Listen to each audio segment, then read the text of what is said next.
ನಮಸ್ಕಾರ, ನಾನು ರಂಜು.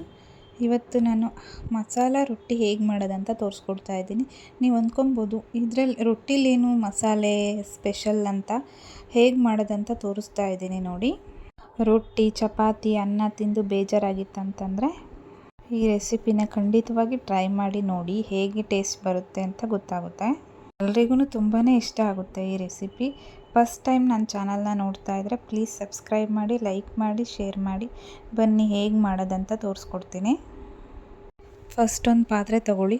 ಅದಕ್ಕೆ ನಾನಿಲ್ಲಿ 2 ಬೌಲ್ ಅಕ್ಕಿ ಹಿಟ್ಟು ಹಾಕ್ತಾಯಿದ್ದೀನಿ. ಅಕ್ಕಿ ಪೌಡರು ನಾನು ಮನೆಯಲ್ಲೇ ಪ್ರಿಪೇರ್ ಮಾಡ್ಕೊಂಡಿರೋ ಅಕ್ಕಿ ಪೌಡರ್ ಹಾಕ್ತಾಯಿದ್ದೇನೆ. ಆಮೇಲೆ 1 ಬೌಲ್ ಈರುಳ್ಳಿ ಹಾಕ್ತಾಯಿದ್ದೇನೆ, ಚಿಕ್ಕದಾಗಿ ಸಣ್ಣ ಸಣ್ಣಕ್ಕೆ ಚಾಪ್ ಮಾಡ್ಕೊಂಡಿರೋದು. 1 ಬೌಲ್ ತುರಿದಿರುವಂತಹ ಸೌತೆಕಾಯಿನ ಹಾಕ್ತಾಯಿದ್ದೇನೆ. ಮತ್ತು 1 ಬೌಲ್ ತುರಿದಿರೋದು ಕ್ಯಾರೆಟ್ ಹಾಕ್ತಾಯಿದ್ದೇನೆ. ಸ್ವಲ್ಪ ಕೊತ್ತಂಬರಿ ಸೇರಿಸ್ತಾ ಇದ್ದೇನೆ. ನಾನಿಲ್ಲಿ 4ನ ಚಿಕ್ಕದಾಗಿ ಹೆಚ್ಕೊಂಡಿರೋ ಮೆಣಸಿನ್ಕಾಯಿ ಹಾಕ್ತಾಯಿದ್ದೇನೆ. ಟೇಸ್ಟ್ ನೀವು ನೋಡ್ಕೊಳ್ಳಿ, ಖಾರಕ್ಕೆ ಎಷ್ಟು ಬೇಕೋ ಅಷ್ಟು. 1 ಬೌಲಷ್ಟು ಸಬ್ಬಾಕ್ಸಿ ಸೊಪ್ಪು ಹಾಕ್ತಾಯಿದ್ದೇನೆ. ರುಚಿಗೆ ತಕ್ಕಷ್ಟು ಉಪ್ಪನ್ನ ನೋಡ್ಕೊಂಡು ಹಾಕ್ಕೊಳ್ಳಿ. ರುಚಿಗೆ ಎಷ್ಟಾಗುತ್ತೋ ನಿಮಗೆ ಎಷ್ಟು ಬೇಕೋ ಅಷ್ಟು ಉಪ್ಪು ಹಾಕ್ಕೊಳ್ಳಿ, ರುಚಿಗೆ ತಕ್ಕಷ್ಟು.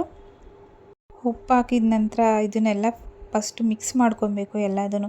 ಅದರಲ್ಲಿ ಸೌತೆಕಾಯಿ, ಈರುಳ್ಳಿಲೆಲ್ಲ ನೀರಿನ ಅಂಶ ಇರುತ್ತೆ, ಅದನ್ನೆಲ್ಲ ಫುಲ್ ಮಿಕ್ಸ್ ಮಾಡ್ಕೋಬೇಕು. ಫಸ್ಟೇ ಎಲ್ಲದನ್ನು ಈ ಥರ ಮಿಕ್ಸ್ ಮಾಡ್ಕೊಬೇಕು. ಒಂದು ಕನ್ಸಿಸ್ಟೆಂಟಿ ಆಗೋವರೆಗೂ ಮಿಕ್ಸ್ ಮಾಡಿಕೊಂಡು ಇದಕ್ಕೆ ಸ್ವಲ್ಪ ಎಣ್ಣೆ ಸೇರಿಸೋಣ, ಆಯಿಲ್ ಸೇರಿಸ್ಕೊಳ್ಳೋಣ. ಸ್ವಲ್ಪ ಆಯಿಲ್ ಸೇರಿಸೋದ್ರಿಂದ ಮೃದು ಆಗುತ್ತೆ. ಅದಕ್ಕೋಸ್ಕರ ಸ್ವಲ್ಪ ಆಯಿಲ್ ಸೇರಿಸ್ಕೊಂಡು ಸ್ವಲ್ಪ ನೀರು ಹಾಕ್ಕೊಂಡು, ನೀರನ್ನು ನೋಡ್ಕೊಂಡು ಹಾಕ್ಕೊಂಡು ಮಿಕ್ಸ್ ಮಾಡ್ಕೊಬೇಕು. ಇಲ್ಲ ಅಂತಂದರೆ ತೆಳ್ಳಗಾಗ್ಬಿಡುತ್ತೆ.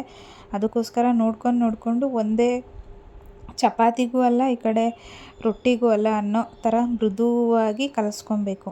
ಹಾಗಾಗಿ ಕಲಿಸ್ಕೊಂಡ್ರೆ ಮಾತ್ರ ಅದು ನೀಟಾಗಿ ಸ್ಪ್ರೆಡ್ ಮಾಡೋಕ್ಕಾಗೋದು. ಇಲ್ಲ ಅಂತಂದರೆ ಬರಲ್ಲ, ಹಂಚಿನ ಮೇಲೆ ಸ್ಪ್ರೆಡ್ ಮಾಡೋಕ್ಕಾಗೋದು. ನೋಡ್ತಾ ಇದ್ದೀರಲ್ಲ, ಈ ಥರ ಇಷ್ಟು ಕಲಿಸ್ಕೊಂಡ್ರೆ ಸಾಕಾಗುತ್ತೆ. ನೀವು ಇಷ್ಟು ಕನ್ಸಿಸ್ಟೆಂಟಿಯಲ್ಲಿ ಕಲಿಸ್ಕೊಳ್ಳಿ. ನೋಡ್ತಾ ಇದ್ದೀರಾ, ಇಷ್ಟು ಸಾಕು. ಮೃದುನೂ ತೆಳ್ಳಗೂ ಇಲ್ಲ, ಗಟ್ಟಿಗೂ ಇಲ್ಲ, ಆ ಥರ ಮೃದುವಾಗಿದೆ.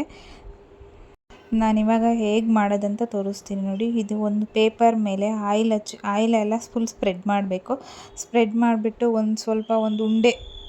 ಒಂದು ನಿಂಬೆಹಣ್ಣು ಉಂಡೆ ಗಾತ್ರದಷ್ಟು ಆ ಹಿಟ್ಟ ತೊಗೊಂಡ್ಬಿಟ್ಟು ಈ ಥರ ಪೇಪರ್ ಮೇಲೆ ಸ್ಪ್ರೆಡ್ ಮಾಡಬೇಕು. ಸ್ವಲ್ಪ ಆಯಿಲ್ ಹಚ್ಕೊಂಡು ಸ್ಪ್ರೆಡ್ ಮಾಡಬೇಕು ಫುಲ್ಲು. ನಮಗೆ ಎಷ್ಟು ಅಗಲ ಬೇಕೋ ಅಷ್ಟು ಅಗಲ ಸ್ಪ್ರೆಡ್ ಮಾಡ್ಕೊಳ್ಳಿ, ಸಾಕಾಗುತ್ತೆ. ಇಷ್ಟು ಅಗಲ ಸಾಕಾಗುತ್ತೆ ನನಗೆ, ಇಷ್ಟೇ ಸಾಕು. ಇವಾಗ ಒಂದು ಹಂಚಿಟ್ಬಿಟ್ಟು, ಹಂಚಿಗೆ ಸ್ಟವ್ ಹಚ್ಬಿಟ್ಟು ಹಂಚಿಟ್ಬಿಟ್ಟು ಅದಕ್ಕೆ ಸ್ವಲ್ಪ ಆಯಿಲ್ ಹಚ್ಚಿ ಅದ್ರ ಮೇಲೆ ಈ ರೊಟ್ಟಿನ ಹಾಕ್ಬಿಟ್ಟು ಸ್ವಲ್ಪ ಬೇಯಿಸ್ಕೊಬೇಕು. ಬೇಯಿಸುವಾಗ ಲಿಡ್ನ ಕ್ಲೋಸ್ ಮಾಡ್ಕೊಂಡು ಬೇಯಿಸ್ಕೋಬೇಕು. ರೊಟ್ಟಿಗೆ ಸ್ವಲ್ಪ ಆಯಿಲ್ ಹಚ್ಚಿ ಮೇಲೆ ಕೆಳಗೆ 2 ಕಡೆ ಹಚ್ಚಿದರೆ ಅದು ಸ್ವಲ್ಪ ಒಣಗಿರೋ ಥರ ಆಗಲ್ಲ, ಹಂಗಾಗಿ ಮೃದು ಆಗುತ್ತೆ. ಅದಕ್ಕೋಸ್ಕರ ಸ್ವಲ್ಪ ಆಯಿಲ್ ಹಚ್ಚೋಣ.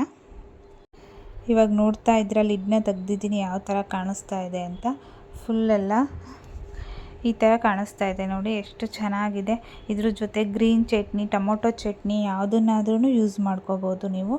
ಹೇಗೆ ಕಾಣಿಸ್ತಾ ಇದೆ ನೋಡಿ ಫ್ರೆಂಡ್. ಫಸ್ಟ್ ಟೈಮ್ ನನ್ನ ಚಾನಲ್ನ ನೋಡ್ತಾ ಇದ್ದರೆ ಪ್ಲೀಸ್ ಸಬ್ಸ್ಕ್ರೈಬ್ ಮಾಡಿ, ಲೈಕ್ ಮಾಡಿ, ಶೇರ್ ಮಾಡಿ. ಇವತ್ತಿನ ರೆಸಿಪಿ ಇಷ್ಟ ಆದರೆ